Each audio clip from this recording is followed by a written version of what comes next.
Ok, pues entonces ahora sí vamos a empezar con el desarrollo del tema. Primero vamos a empezar con el 5.1, el cual nos pide que hagamos un repaso sobre la notación prefija, infija y posfija. Entonces, como pues ya sabemos, las notaciones pues sí, el tipo de notación son formas en las que se escriben o se representan las expresiones y más que nada depende de en dónde se utilizan los operandos y los operadores para definir de qué tipo o pues sí, de qué notación se trata. Por ejemplo, primero tenemos la notación prefija, que, bueno, también se le conoce como la notación polaca, y pues simplemente consiste en que aquí los operadores van antes de los operandos. Es decir, que pues los símbolos o los signos van antes que los números o las expresiones o lo que se esté evaluando. Esta notación fue propuesta por el lógico Jan Lukasiewicz, de origen polaco, y pues de ahí viene su nombre, de ahí que le denomine también la notación polaca. Entonces, por ejemplo, una expresión válida en notación prefija o notación polaca sería símbolo de multiplicación, símbolo de suma, 3, 4 y 2. Entonces esto sería lo equivalente a la notación infija, que es la que nosotros más comúnmente utilizamos, a poner 3 más 4 y el resultado de esa expresión multiplicarla por 2. Em, entonces aquí lo bueno de utilizar este tipo de notación es que no es necesario usar signos de agrupación como los paréntesis o las llaves para representar precedencia o sí, para representar prioridad en las operaciones, ya que, pues, en la forma en la que vengan o el orden en el que vengan los operadores es como se va a aplicar a los operandos que se encuentren. Em, estas expresiones en esta forma en un, se representan con árboles y se evalúan en preorden. Entonces, pues el algoritmo, esto ya lo habíamos visto también desde estructura de datos. El algoritmo en el que se recorren estos árboles es visitar la raíz, se recorre el subárbol izquierdo en preorden y luego que se termine de recorrer todos los nodos que puedan quedar, los nodos hijos resultantes, se recorre el hijo derecho en preorden y pues así se sigue hasta que se termine de recorrer todo el árbol. Posteriormente tenemos la notación infija, que pues esta es la notación, el tipo de notación más común que utilizamos nosotros prácticamente todos los días y en cada expresión que utilizamos, la cual consiste en un operando, operador, operando. Entonces, aquí, a diferencia de la notación prefija o la que veremos más adelante, que es la postfija, sí requiere símbolos de agrupación como paréntesis o llaves para, para presentar o para representar, mejor dicho, la prioridad de las operaciones. Em, Aquí también se utilizan, se puede utilizar para prácticamente todos los tipos de expresiones, como por ejemplo las aritméticas, las lógicas también o las relacionales incluso. Entonces, ejemplos válidos de este tipo de notación incluyen, por ejemplo, 5 más 4 o operaciones lógicas, como también decimos que son válidas, como podría ser true o false and true. Esas dos son ejemplos válidos en notación infija.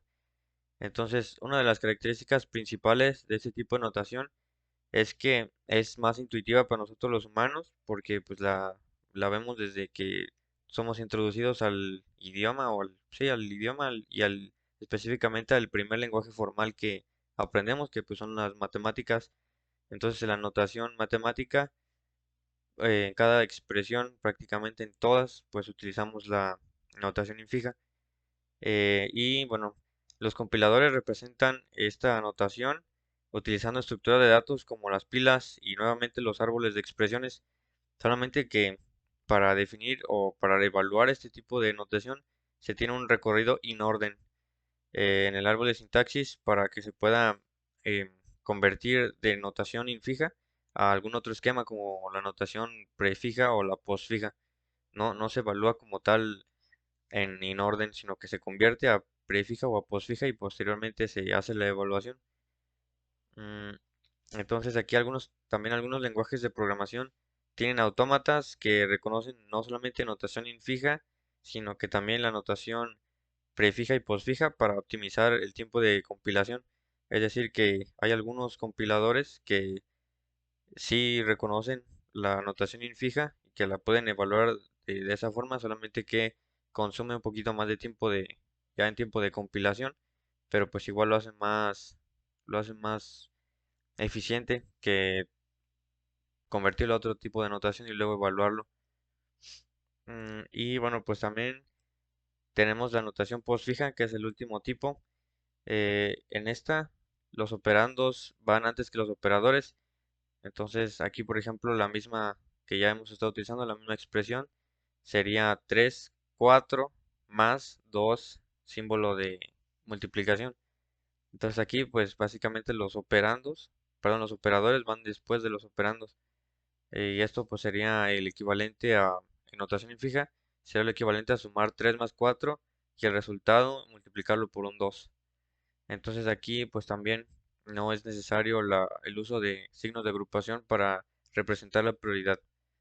Y una de las características principales de este tipo de notación es que ofrece un mucho mayor rendimiento en tiempo de compilación comparado a a los otros esquemas, el prefijo e infijo, debido a que pues los autómatas pueden evaluar prácticamente de forma directa la pila que porque se recorre de izquierda a derecha, que es como se encuentran justamente pues las expresiones siguiendo este esquema y se recorren siguiendo el algoritmo post-orden. Y bueno, pues las aplicaciones principales de esta notación se encuentran principalmente en calculadoras científicas y calculadoras graficadoras y pues en general en máquinas o en computadoras en donde el rendimiento pues es lo primordial y o en donde se cuentan con recursos limitados como en aplicaciones eh, embebidas, en soluciones embebidas.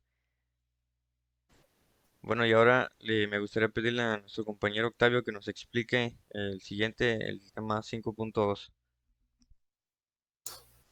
Bueno, pasamos al tema 5.2. El tema 5.2 son las representaciones de código intermedio.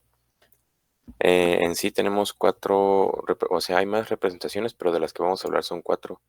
Es la notación polaca, el código P y los triplos y cuádruplos, que al final vienen siendo lo mismo, pero ahorita lo voy a explicar.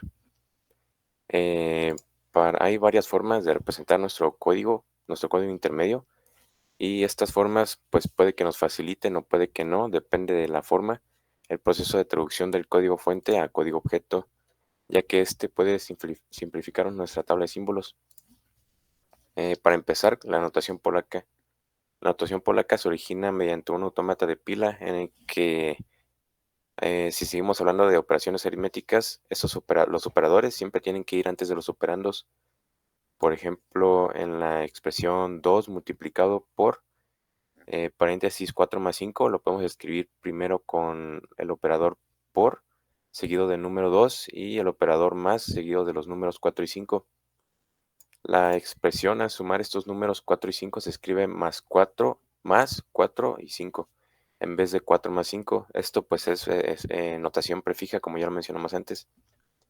En expresiones un poco más complejas, los operandos pueden incluso no ser tan obvios o no puede ser tan fácil de calcular.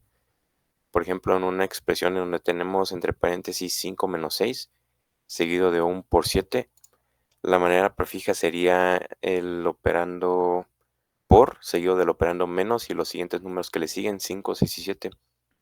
Esto puede ser descrito de la manera en prefija, sin los paréntesis. Puede ser dicho operando por, operando menos y pues los números. Cualquier representación de esto, pues en prefijo de los operadores no se puede equivocar, es inequívoca, por lo que los signos de agrupamiento en esta expresión prefija pues son innecesarios, como ya lo mencionó mi compañero Raimundo. En el orden de operaciones, este es definido mediante la estructura de la notación de un prefijo y este puede ser fácilmente determinado. Por ejemplo, al recorrer una operación en la que las operaciones no son afectadas por el orden, la operación puede ser aplicada al primer operando. Pero si nuestra operación sí es afectada por el orden, por ejemplo, en divisiones o en restas, en donde dependiendo de dónde va el número puede darnos números negativos o no, estos sí se ven afectados.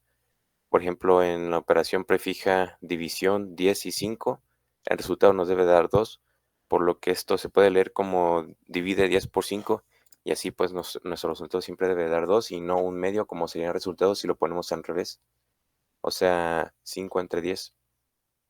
Después pasamos al código P. El código P es un lenguaje intermedio interpretado, o es mitad interpretado y mitad compilado.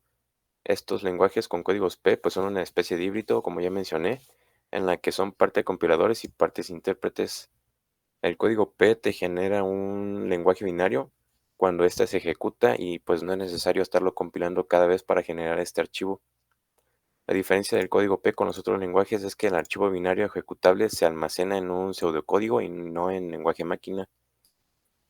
Como el código P pues fue diseñado para ser directamente ejecutable, contiene una descripción implícita de ambiente de ejecución. Este nos incluye tamaños de datos, además de más información específica para que lo entienda una máquina P. La máquina P es una composición de una memoria de código, una memoria de datos, y no es específica para variables, nombres y una pila para datos temporales. Y por último, los triplos y los cuádruplos. Estos vienen a ser un poquito iguales, pero si continuamos con los ejemplos de expresiones aritméticas, un triplo puede ser un árbol de 3 direcciones. 2 direcciones van a ser para los operandos, perdón, y una ubicación puede ser para el resultado o puede ser para el operador. Y por su parte, un cuádruplo puede contener uno extra, que vienen a ser 4. Y como ya dije, este puede ser el operador o el resultado.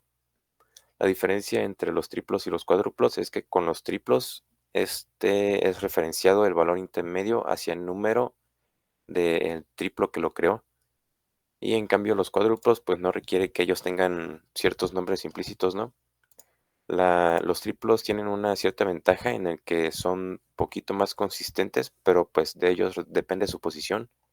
Y también hace que la optimización presente cambios de código muy complejos. Y a la notación de triplos se necesita menos espacio y el compilador no necesita estar generando los nombres temporales. Después pasamos al tema 5.3. Ok, entonces vamos a hablar sobre el tema 5.3 que nos pide hacer detallar los esquemas de generación en los compiladores aplicado a varios aspectos que ahorita vamos a hablar. Primero tenemos que, entender los esquemas de generación en el contexto de los lenguajes de programación y los autómatas como que son recetas que usamos para armar el código que las computadoras después pueden entender y ejecutar para, para generar específicamente código intermedio, que como ya lo dijo mi compañero Julián, pues es una construcción que es intermedia, se coloca justamente entre el código máquina y el código de alto nivel, es una representación intermedia. Entonces estos esquemas de generación le dicen al compilador exactamente qué debe de seguir al momento de encontrarse con alguno de los siguientes constructos que voy a empezar a detallar. Primero para las variables y las constantes. Pues bueno, ya entendemos que las variables y las constantes eh, son digamos son definidos en tiempo de compilación y los podríamos ver como los ingredientes básicos del programa. Entonces, si continuamos con esta misma analogía de que es una receta, el esquema de generación es una receta, podríamos decir que son los ingredientes principales.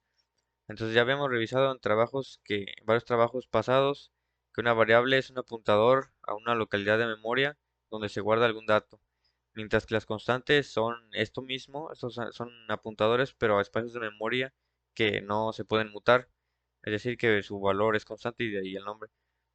En términos de esquemas de generación, las variables y las constantes se representan con identificadores o variables directos en el código. Por ejemplo, en la expresión, una expresión cualquiera, como por ejemplo x es igual a 5, pues x sería la variable y 5 es la constante que se le agrega o que se le asigna a x, que es nuestra variable.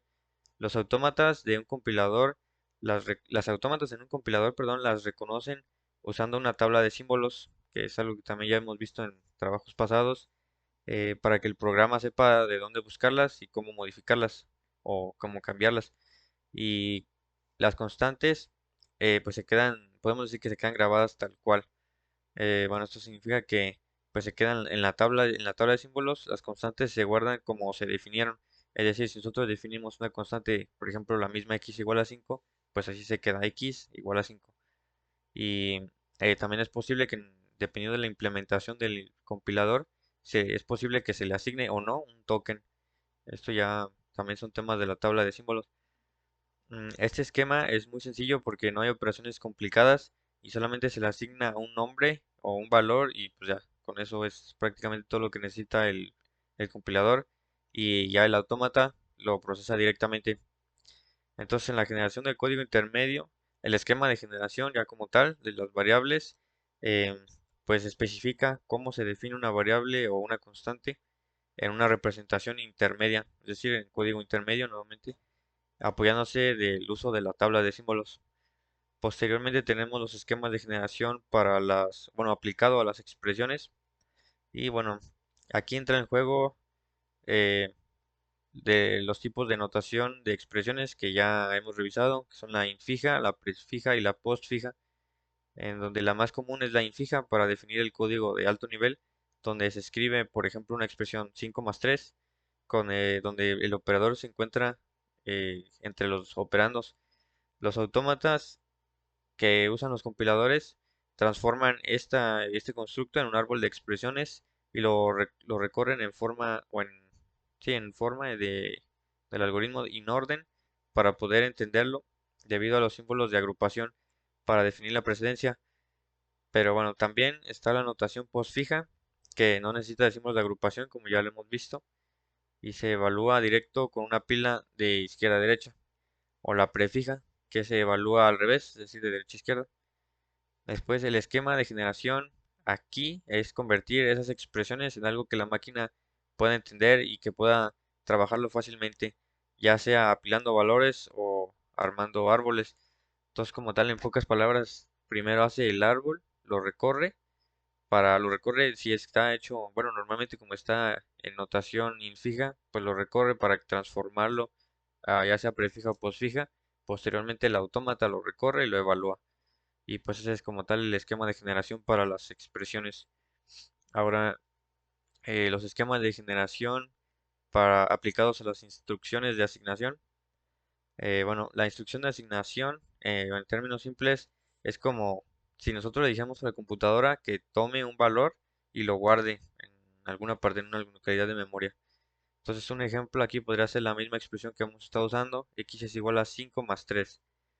Entonces, en el esquema de generación aquí consiste en que primero se evalúa la expresión del lado derecho del símbolo de igualdad, que sería 5 más 3, y después ese resultado se almacena en la variable que se define del lado izquierdo de la expresión, que en este caso es x.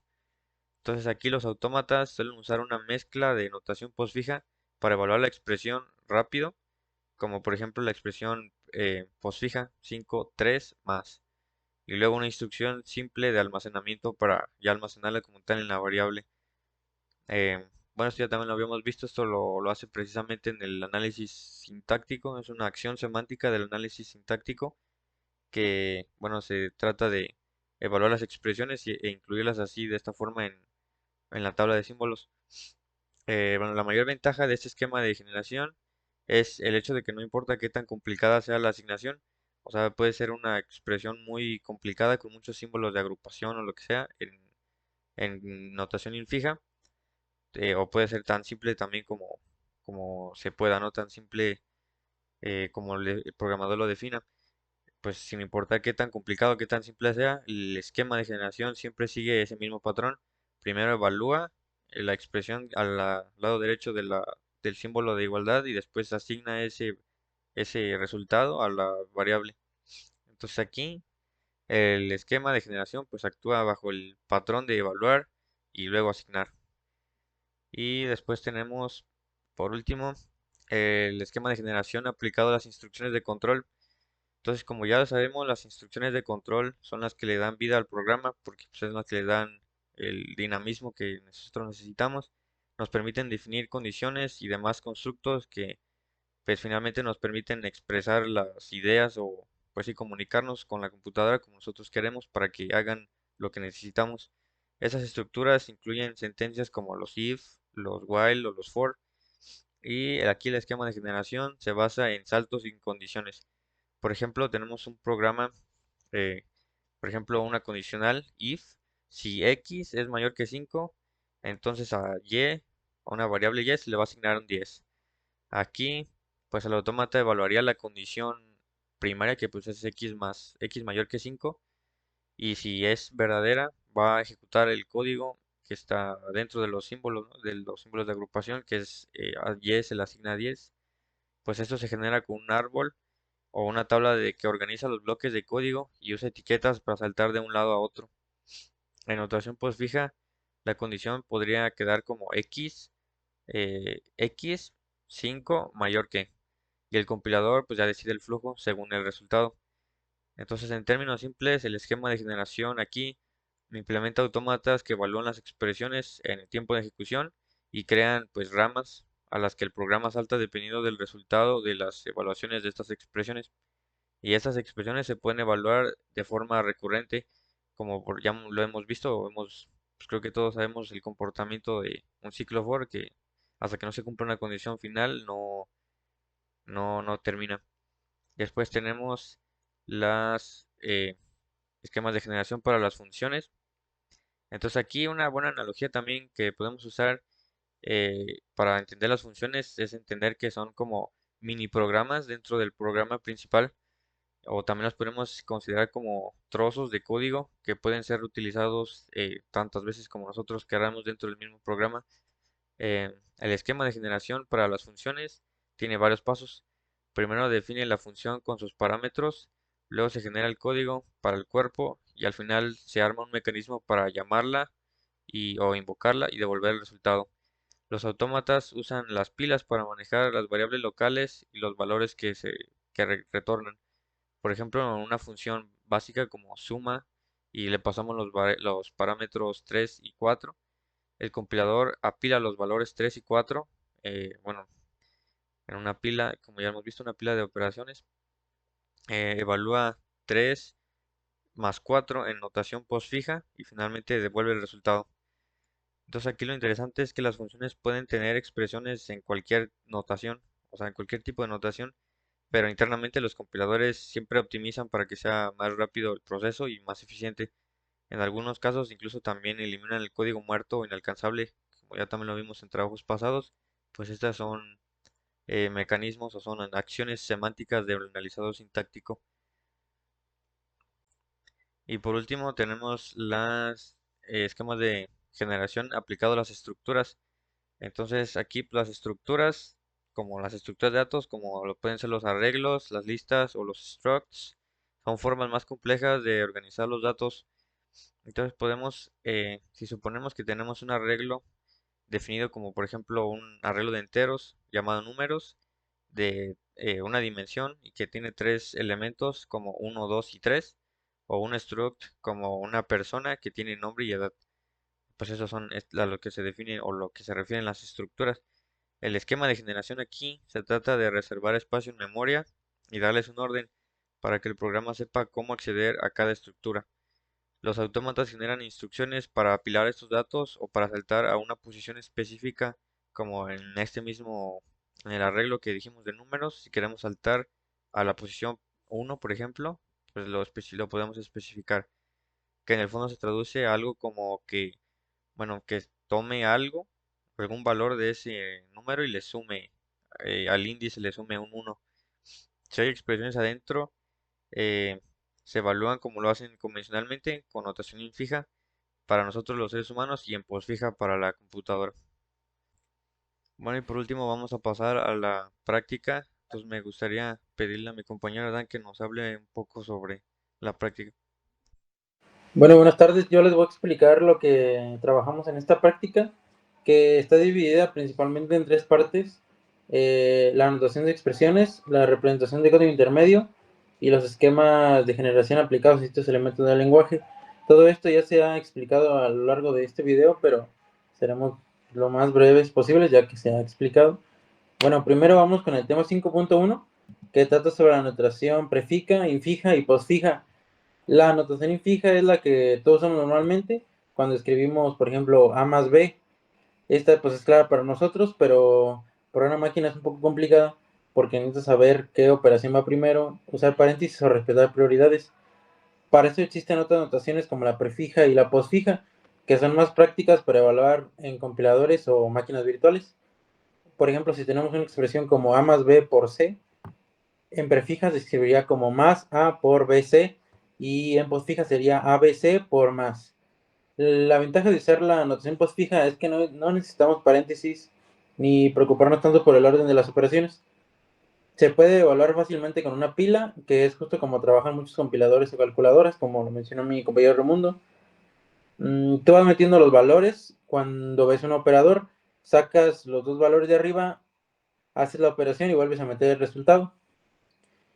Bueno, después pasamos al punto del tema 5.2, que este trata sobre las representaciones del código intermedio. Aquí el objetivo es más que nada traducir el código fuente a una forma más sencilla de procesar, pero que todavía no es código máquina. Esto se hace para poder hacer optimizaciones o simplemente para facilitar la conversión final. Entre las representaciones que vimos está la notación polaca, el código P, los triples y los cuádruples, que fueron los que mencionó mi compañero Octavio. La notación polaca es como la prefija o posfija, que ya mencioné, y se usan para representar expresiones en orden correcto, sin necesidad de paréntesis. El código P es como un lenguaje para una máquina virtual con pila.